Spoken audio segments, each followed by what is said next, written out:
Hello, my name is Patricia Ravitz. I'm a licensed marriage and family therapist, and I have the honor this year of chairing CAMP's annual conference. And I'm here today with CAMP member Ariel Cohen, who has been instrumental in helping us plan for our annual conference. Ariel, you have brought a whole new creative dimension to our program with the Silent Auction Art Show. I'd like to begin my interview with you by asking you a more personal question, which is, as a therapist and an artist, do you ever incorporate art into your therapy practice? And if you do, can you share with us in what ways? Yeah, I do incorporate my artwork a lot into my therapy practice. As you can see behind me, these are a couple of my different paintings, and I tend to rotate and showcase different artwork that I create in my office, which really creates a nice natural conversation with clients where they get to know me wearing a different hat and being a person outside of the therapy office as well. It makes me more human. And then secondarily, I've noticed that really sharing begets more sharing. And so clients will want to bring their artwork in or show me photos of it or talk about it. And I've found that it becomes a really wonderful forum for self-exploration. And in addition to that, I do have artwork here, art supplies, so that people can create art while they're in session. I tend to work with adolescents and children, so that's a lot of fun. There's a lot of play involved. But I do find that having your artwork and having art supplies available in practice really enriches the therapeutic process. Excellent. Thank you. So I would also love to learn more about CAMP's artist community. And I'm wondering if you can share or what else you would really like our members to know about the CAMP artist community. Yeah, I'm very fortunate that I participate in a group of therapist artists every week. We have a 2-hour block of time that we all get together in an art studio and we paint together. It's really fun and really interesting, and it's fascinating to see therapists from all kinds of theoretical orientations coming together and talking about how they're expressing themselves and how that relates to being a therapist as well. And in addition to that, other conferences that I've gone to, I've had the good fortune of being able to meet other therapists from different areas of California who have shared their artistic talents as well with me. So I think there's a lot of us, and I think not everybody speaks with each other about it, but there are a lot of artistic people in this community. Wonderful. As you know, and I'd like to share with members, the CAMP artist community has very generously donated their artwork to our silent auction to benefit the CAMP Political Action Committee.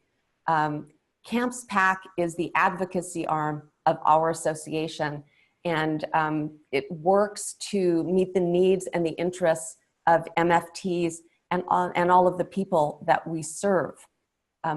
I know that you've done a lot of work with this project, and I'd like you to share why the CAMP PAC is important to you, to our members, and to the MFT profession. Sure.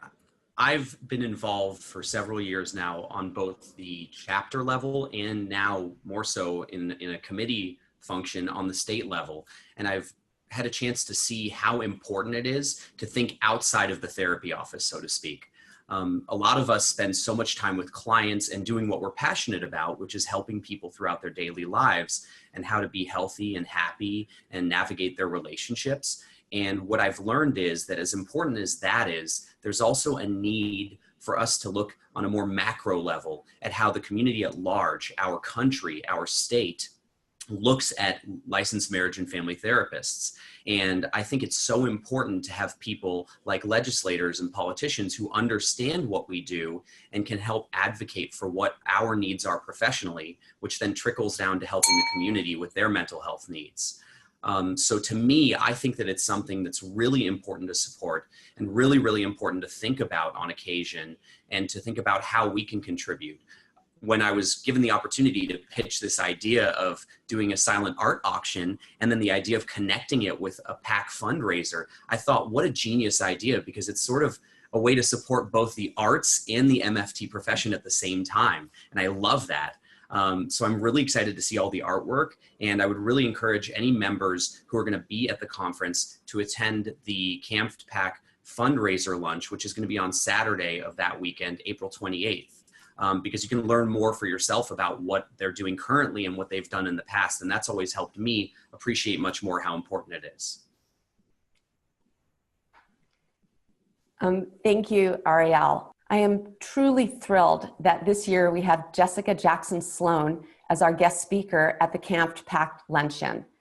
She is the co-founder of #Cut50, along with CNN commentator Van Jones.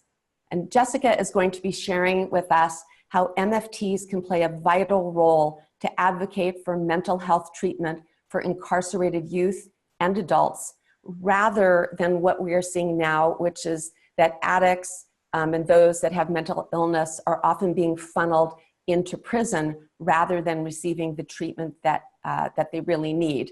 And we'll be learning more also about alternative sentencing to treatment.